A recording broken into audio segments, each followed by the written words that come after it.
Fire Emblem and Xenoblade Chronicles. These two franchises were one of Nintendo's best ever selling series to date, with Fire Emblem Engage being the latest installment that will be coming out next year in January, and Xenoblade Chronicles 3, which was the latest in the series, just came out about a couple months ago.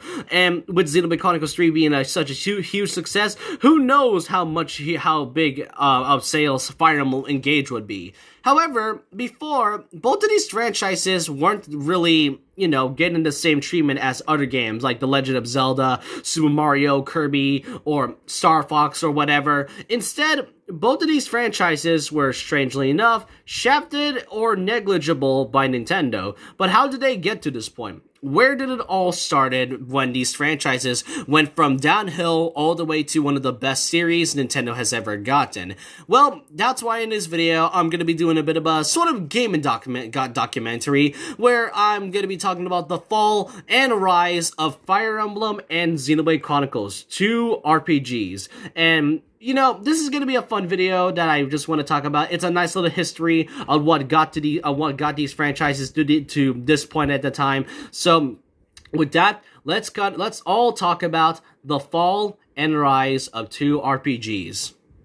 First off, let's talk about what happened back in the early 1990s. This game came out, Fire Emblem, the Shadow Dragon, and the Blade of Light. This was the first ever Fire Emblem game that was ever released at around April of 1990.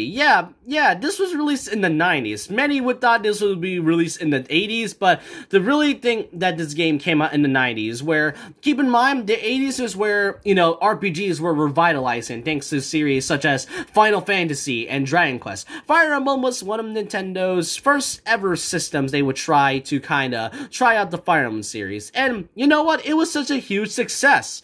In Japan, to say least. Yep, you heard me right. The first problem when it came to Fire Emblem and also its first installment in general is that Shadow Dragon and the Blade of Light didn't get a localization at all. It was such a huge success in Japan, however, but it never got any releases outside of Japan at all. And guess what? It did not get an actual localization until 30 years later, back in 2020. You heard me right. It took them 30 years to finally actually release an actual localization port of this game. Only for a limited time, though. It's kind of got the Mario 3D All-Stars treatment. It will only last until March 31st, 2021, and by this point, it already passed by. But yeah, Fire Emblem, Shadow Dragon, and the Blade of Light, it wasn't really their best start, but it did sold very well in Japan, according to the sales charts right here from this user I found on Reddit. As you can see here, Shadow Dragon and the Blade of Light sold at around 345,000 units, which isn't really bad until the next installment came out, being this one. For whatever reason, the game sold at 20,000 less than the first game, which really wasn't that bad, to say the least. It is until the next game, the sales went up at around 700,000, which was not really bad. As time goes on, it didn't actually get an actual re-release outside of Japan until this game, specifically being simply called Fire Emblem, and it was now finally released internationally. It took them a while, but it was definitely worth it. And now, with both of these sales from America and Japan, now it sold at around 970,000. That was not bad for its first international release. That is until time goes on. As years go by, the Fire Emblem franchise has been kind of getting a lot of low blows and a lot of low points in terms of sales. Now, from the first international release, now it suddenly went 100k less than its first international release of the Fire Emblem series. Then it got to 300k less than the last installment, and then 100k. And now with the next, and then with Path of Radiance and Radiant Dawn releasing, it didn't really sold well. And then with also this game also releasing in Japan, which, it didn't release internationally, it kind of shows that Fire Emblem was just at its low point. Nintendo was losing faith in the series. And with that, Fire Emblem Awakening was going to be their next game, but also the last installment. Satoru Iwata stated that they wanted to go all out with Fire Emblem Awakening because, due to what's been going on with the Fire Emblem throughout the recent years, even with the localization, it doesn't really help at all, because it just seems that Nintendo was gonna, axe it off. It's going to pretty much cancel the entire series. There will be no more installments. Until suddenly, Awakening sold very well. Because, Awakening was a game that was supposed to be the very last series to the franchise. This was meant to be the final one.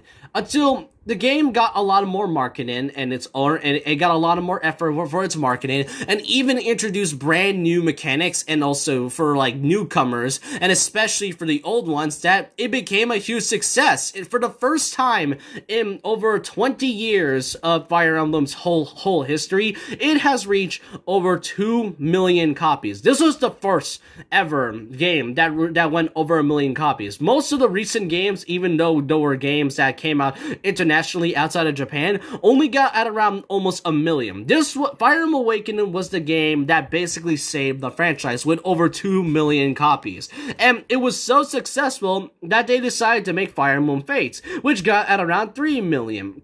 And while Fire Emblem Echoes wasn't really that much successful in Japan, it did sold very well internationally. But now with Fire Emblem Three Houses, it's now over 3 million. So what was once a series, an RPG series that Nintendo was going to, cancel entirely due to poor sales, became now one of Nintendo's best ever franchises right now. And with the latest installment of Engage coming out, it's really no surprise how much of a huge hit this came out ever since Awakening. So if you're wondering how Fire Emblem even got more installments to this day, you can thank this little 3DS title as well. And I also do want to mention that due to the 3DS's best successful handheld, you can basically see why Awakening got so successful.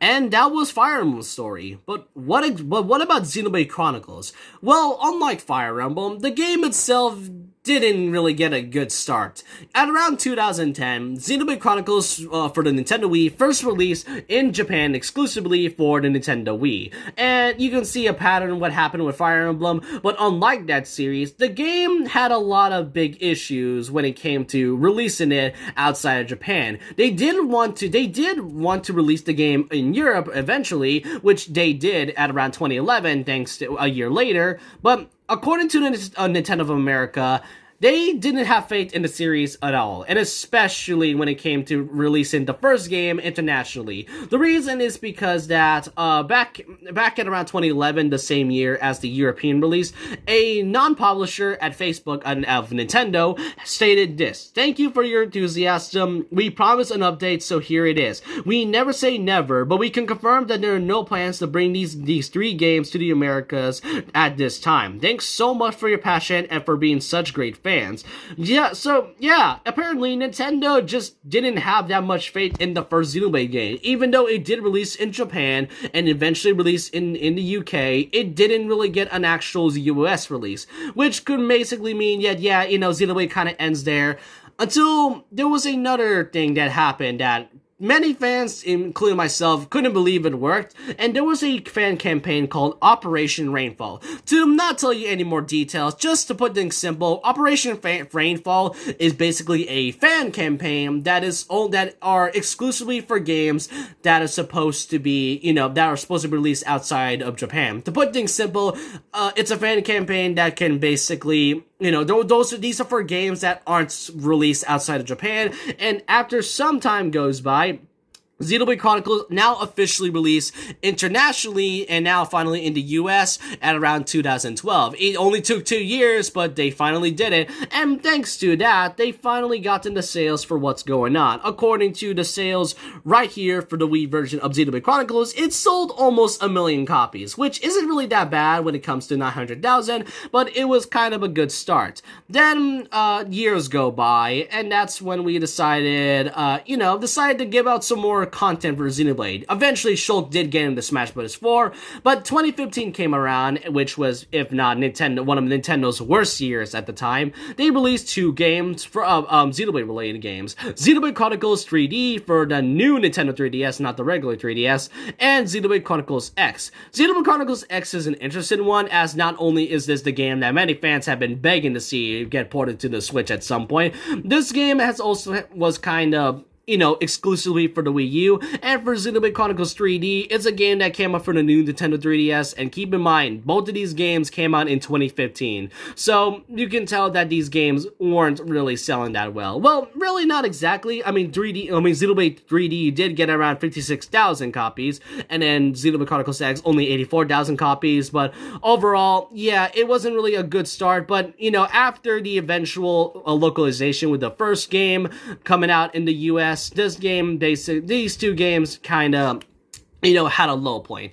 That is until Xenoblade Chronicles 2 came out in 2017, and it became such a huge success that it sold at around 2 million copies. Though Xenoblade 2 did get a lot of bad reputation from not just the Xenoblade community, but also the Nintendo community, due to its gacha mechanics, its own, you know, its character design, specifically on Rex, Pyra, and Mithra, its slow combat system. There were a few issues that I've seen many talk about when it comes to it, but even if so, Xenoblade Chronicles 2 then became, if not Nintendo's best, you know, the best-selling Xenoblade Chronicles game with over 2 million copies. And the game was so successful that they eventually made a revitalization remake of the first Xenoblade game thanks to Definitive Edition, and then the 3rd installment, all at the same console. Oh yeah, along with a prequel to Xenoblade Chronicles 2 with Torn of the Golden Country and the upcoming story coming out for Xenoblade Chronicles 3 next year.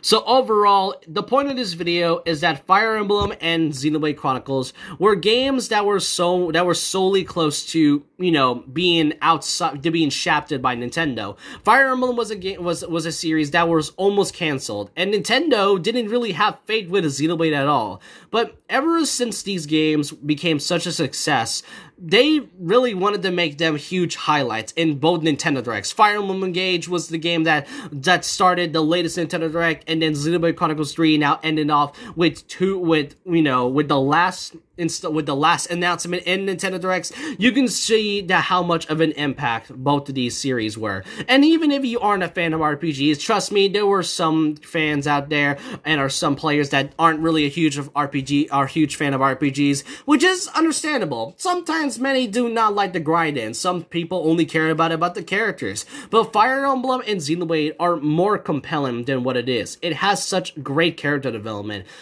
interesting stories, great gameplay mechanics. All of these franchises are such a great thing. And you know what? Without these 2 franchises, I would have never ever explored that much of a huge genre. And I really want to say, I hope the best for the future of the Intelligence Systems and Monolith Soft for any of these franchises. I've already played a lot of Xenoblade Chronicles 3, and I cannot wait for Engage to come out in January of 2023. But with that, let me know what you guys think in the comment section below about this small little documentary about the rise of 2 of these simple RPG games. What do you all think of the series as a whole? This game, and despite its hate, you can tell how much the fans had a lot of passion for these games, especially on Nintendo's point of view. And so with that, leave a like, comment, subscribe, hit the notification bell for more videos, follow my Twitter, and I'll see you guys next time. And remember this, once a legend, always a legend. Like a Hellcat.